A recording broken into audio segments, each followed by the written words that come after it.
कि आप अलैहिस्सलाम ऐसे खुतबा इरशाद फरमाते जैसे किसी लश्कर से लोगों को डरा रहे। आप सल्लल्लाहु अलैहि वसल्लम का रंग सुर्ख हो जाता, आवाज बुलंद हो जाती और बड़ी गर्मजोशी से लोगों को समझाते। जनाब मूसा अलैहिस्सलाम ने भी इस तरह कौम को खिताब किया, लोगों पे बड़ा असर हुआ उस खिताब का। एक शख्स पूछने लगा कि ए मूसा अलैहिस्सलाम, क्या आपसे बड़ा भी जमीन में कोई आलिम मौजूद है? कहने लगे नहीं। क्या फरमान लगे? हालांकि अपनी उम्मत में अपने वक्त में सबसे बड़ा आलिम नबी तो होते हैं। अब उनका ये कहना कि इस वक्त जमीन पे मुझसे बड़ा कोई आलिम नहीं है, ये बात अल्लाह सुब्हानहू व तआला को पसंद है। तसव्वुर करें, मैंने जब सूरत अल कहफ की आयत पढ़ी मैं तो गुम हो गया कि मेरी और आपकी और हमारे मुआशरे की अक्सर की जबान में मैंने ये किया, मैंने ऐसे किया, सानू अल्लाह ने दिता है, साड़ी है गल, साड़ी और जदाद और जमीन और इल्म फला फला, आपकी और मेरी और मुआशरे की जबान तो मैं की जबान है। मेरा इल्म, मेरी मेहनत, मेरी कोशिश, मेरी औलाद, मेरी बरादरी, मेरी ऑर्गेनाइजेशन की वजह से, मेरी एसोसिएशन की वजह से ये बातें अल्लाह सुब्हानहू व तआला को पसंद नहीं है। कहना चाहिए कि मुझ फकीर को जो अल्लाह ने दे रखा है ना, अल्लाह का दिया हुआ, अल्लाह के दिए गए इल्म में से, अल्लाह के दिए गए माल में से, अल्लाह की दी गई इज्जत में से, अल्लाह के दिए गए में से, ये जुमला दुरुस्त है। कहाँ जाएंगे वो बड़े बड़े पॉडकास्ट और किताबें जो बायोग्राफी पे लिखी जाती हैं कि मेरी जिंदगी की दास्तान, मेरी कोशिशें, कुर्बानियां। कोई कोशिशें कुर्बानियां नहीं होती, सबसे पहले अल्लाह का फजल होता है और फिर बंदे का कोई हाथ पांव मारा उसके काम आ भी जाता है। और हर एक के उसके काम उसकी मेहनत नहीं आती, इंसान के मेहनत भी उसके उतने काम आती है जितना अल्लाह सुब्हानहू व तआला चाहता है। हाँ, मेहनत करना फर्ज है, लाजिम है। मूसा अलैहिस्सलाम को अल्लाह सुब्हानहू व तआला ने फरमाया, मूसा आपसे भी ज्यादा इल्म वाला बंदा इस वक्त जमीन में मौजूद है। अल्लाह के हबीब जनाब मूसा अलैहिस्सलाम फरमाने लगे, अल्लाह जी फिर वो इल्म वाले कहाँ मिलेंगे? फरमाया आप जाओ मजमअल बहरैन, क्योंकि सूरत कहफ पढ़ने वाले यहाँ मौजूद हैं। सूरत कहफ के अल्फाज भी आपको याद होंगे कि आप जाओ सफर करो और सफर से पहले एक मछली अपने थैले अपने बैग में साथ ले लो। और उन्होंने साथ अपने गुलाम यूशा बिन नून को लिया और यही बाद में जनाब मूसा के बाद कौम के नबी भी बने ये यूशा बिन नून। जनाब मूसा एक मछली साथ ली, अल्लाह के हुक्म के मुताबिक सफर करना शुरू किया मजमअल बहरैनी, उस मुकाम की तलाश में कि जहां दो समंदर आपस में मिलते। अब सफर करते करते एक जगह चट्टान के पास जनाब मूसा रुके, इनको नींद आ गई। उस गुलाम यूशा बिन नून ने मंजर देखा कि वो मछली उस बैग से निकली और निकल के उस समंदर उस दरिया में चली गई। कहने लगे कि अभी जब मूसा अलैहिस्सलाम उठते हैं तो फिर मैं उनको बताऊंगा कि ये मामला पेश आया। जब जनाब मूसा उठे तो यूशा बिन नून नबी होने के बावजूद, उस वक्त तो नबी नहीं थे, नबी होने के बावजूद बताना भूल गए और शैतान ने उनको भुला दिया। जनाब मूसा चले और उस पूरा दिन चले।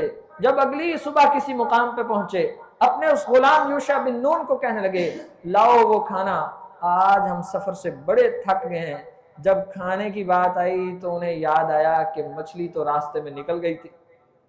मूसा अलैहिस्सलाम फरमाने लगे, जिस जगह मछली हमारे थैले से निकल के समुंदर में चली गई वही तो हमारा मुकाम था जहां हमने जनाब खजिर से मिलना था। अब वहां से वापस पलटे। इसमें सबक है यहूदियों के लिए, क्योंकि सूरत कहफ यहूदियों के एक सवाल के जवाब में भी नाजिल हुई है। यहूदियों के लिए भी सबक है कि ना मूसा रब है ना रब का बेटा है, क्योंकि मूसा भी भूल गए और यूशा बिन नून भी भूल गए। वापस पलटे। जब वापस आए उस मुकाम पे देखा कि कुछ रिवायात में एक सब्ज चादर लिए एक शख्स मौजूद हैं और उन्होंने चादर अपने पांव के और अपने नीचे चादर दबाई हुई है। जनाब मूसा उनको फरमाने लगे, अस्सलामु अलैकुम। जब ये अल्फाज कहे तो खज़र अलैहिस्सलाम फरमाने लगे कि आप कौन इस इलाके में? और सलाम फरमाने लगे कि मैं मूसा हूं। उन्होंने पूछा कौन से मूसा? कहा कि बनी इसराइल वाले मूसा। फरमाया अच्छा आइए बैठिए।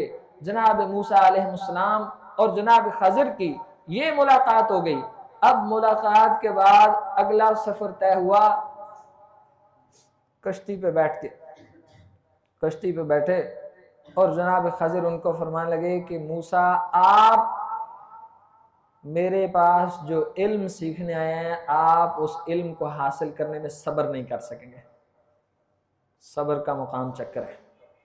जनाब मूसा फरमाने लगे कि मैं कोशिश करूंगा। अब मूसा अलैहिस्सलाम भी अल्लाह के नबी, जनाब खजर भी अल्लाह के नबी।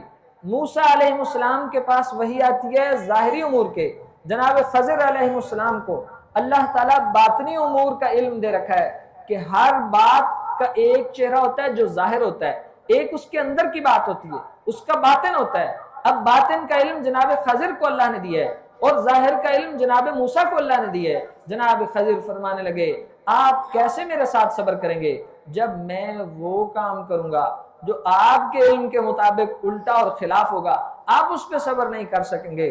खैर इस बात पे कि मूसा सब्र करेंगे, जनाब खजर के साथ ये सफर कश्ती में जब तय हुआ, कश्ती में बैठते ही एक चिड़िया आई, उसने एक चूंच पानी, समुंदर के पानी से एक चूंच भरी।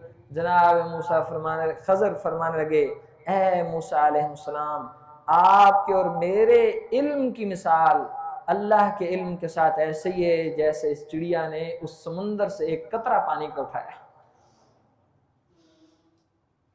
ये मेरे अल्लाह सुब्हानहू व तआला का इल्म है। फिर आगे लंबा तफसीली वाक़या, हारी मुराद वो वाक़या नहीं है, इंशाअल्लाह अल्लाह ने चाहा उस वाक़े की तफसीलात आगे बयान करेंगे। हारी मुराद यहां तक की बात है।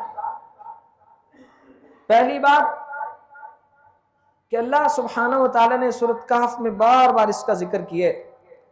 आयत नंबर 60 से अगर हम पढ़ना शुरू करें, वइज़ क़ाल मूसा लिफ़ताहु ला अब्रहु हत्ता अब्लुग़ मजमअल बहरैनि औ अम्ज़िय हुक़बा फलम्मा बलग मजमअ बैनिहिमा नसिय हूतहुमा फत्तख़ज़ सबीलहु फ़िल बहरि सरबा फलम्मा जावज़ क़ाल लिफ़ताहु आतिना ग़दाअना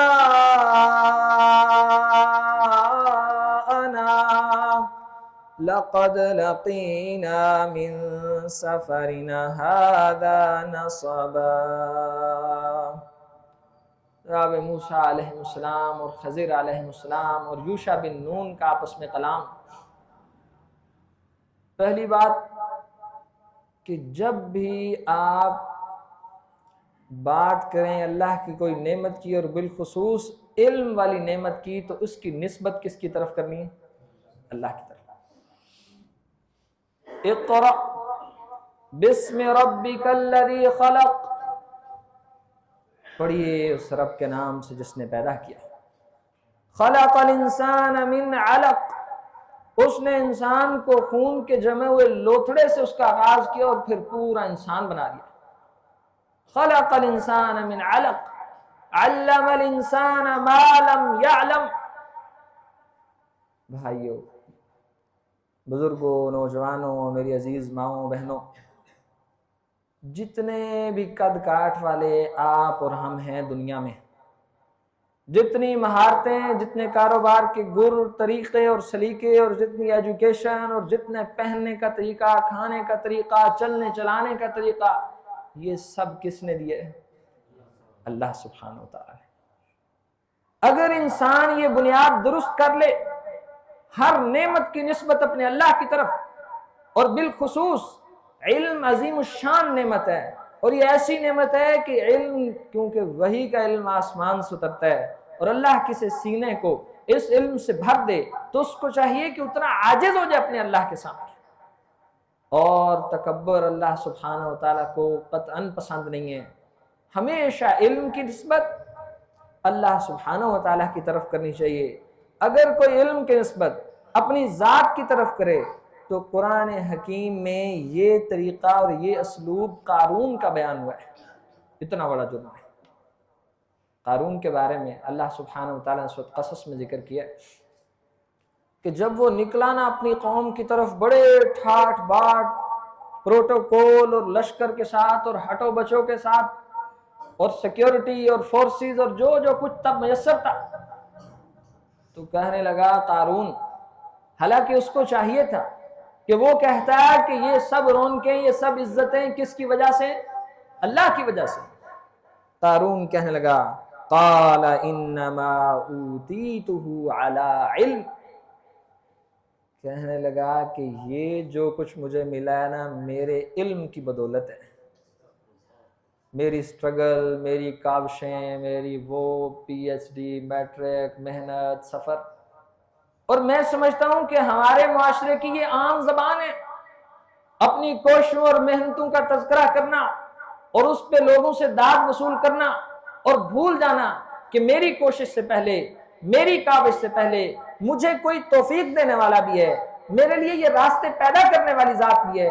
और मेरे जैसे कितने ऐसे थे जिन्होंने मुझसे अच्छी कोशिशें की, मुझसे ज्यादा इल्म वाले थे, मुझसे ज्यादा महारत वाले थे, लेकिन ना उनको ये दौलत मिली, ना उनको ये इल्म मिला, ना उनको ये इज्जत मिली। तो फिर इंसान अपने आप को मानेगा कि मैं कंगला और मोहताज और फकीर था। ये सब फजल किसने किए? अल्लाह सुब्हानहू। ये अल्लाह का हक है भाइयों।